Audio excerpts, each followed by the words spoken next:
ఎంతో టేస్టీగా, వెరైటీగా, సింపుల్‌గా చేసుకునే పుదీనా కొత్తిమీర రైస్ అండి. టేస్ట్ అయితే సూపర్‌గా ఉంటుందనమాట.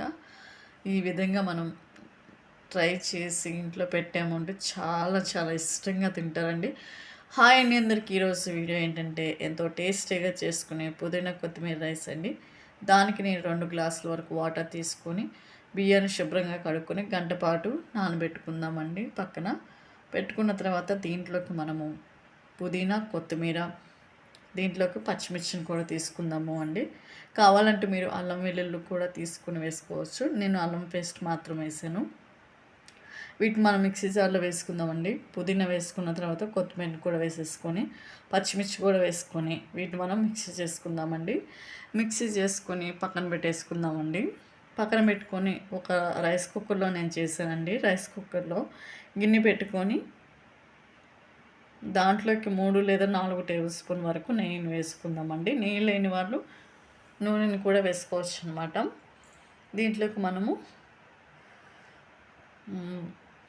అనాస పువ్వు, మరాఠీ మొక్క, చెక్క, ఇలాచి, లవంగాలు, మిరియాలు ఇవి కొంచెం కొంచెంగా తీసుకొని ఒక బిర్యానీ ఆకు కూడా తీసుకొని వీటన్నిటిని మనము దీంట్లో వేసేసుకుందామండి. తాలింపు వేసుకొని ఒక 5 నిమిషాల పాటు వీటిని ఫ్రై చేసుకుందామండి. చూసారా, వీడియోలో చూపించిన విధంగా మనం ఫ్రై చేసుకోవాలండి. టేస్ట్ అయితే సూపర్గా ఉంటుందన్నమాట.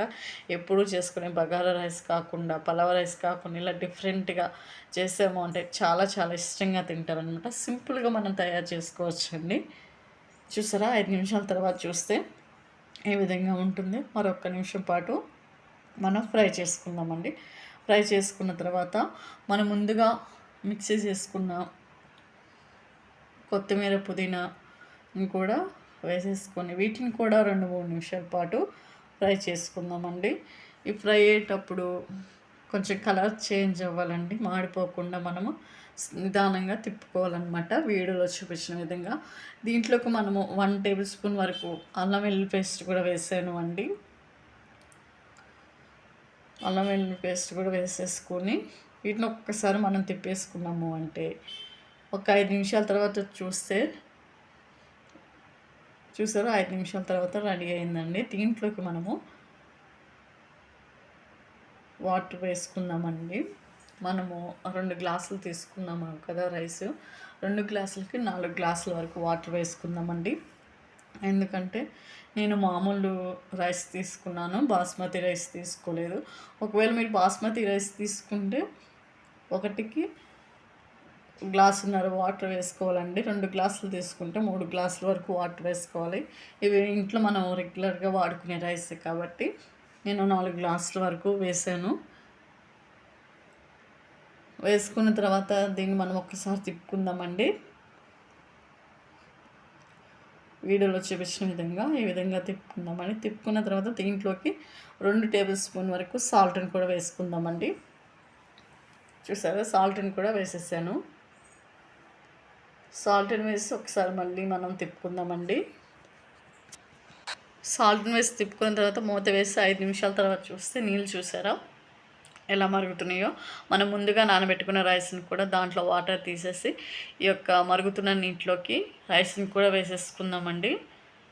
వేసుకున్న తర్వాత నేను మీకు చూపిస్తాను. మొత్తం రైస్ వేసేసాను. చూసారా, వీటిని ఒకసారి మనం కలుపుకుందామండి. ఒకవేళ సాల్ట్ కనుక సరిపోకపోతే మళ్ళీ ఒకసారి వేసుకుందామండి. వేసుకొని ఒక 5 నిమిషాలు ఉడకనిచ్చాము అంటే రెడీ అయిపోతుందండి. చూసారా, 5 నిమిషాల తర్వాత ఎంతో టేస్టీగా సింపుల్గా ఉండే పుదీనా కొత్తిమీర రైస్ రెడీ అయిపోయిందండి. దీన్ని మనం దేంట్లోకైనా తినొచ్చండి. రైతాలోకి తినొచ్చండి. చికెన్ కర్రీ కానివ్వండి, ఆలు కుర్మా కానివ్వండి, అలా కర్రీస్లోకి మనం తిన్నాము అంటే చాలా చాలా సూపర్గా ఉంటుందండి. ఒకవేళ వీడియో నచ్చినట్లయితే మీరు లైక్ చేయండి, సబ్స్క్రైబ్ చేసుకోండి. థ్యాంక్ యూ ఫర్ వాచింగ్ అండి.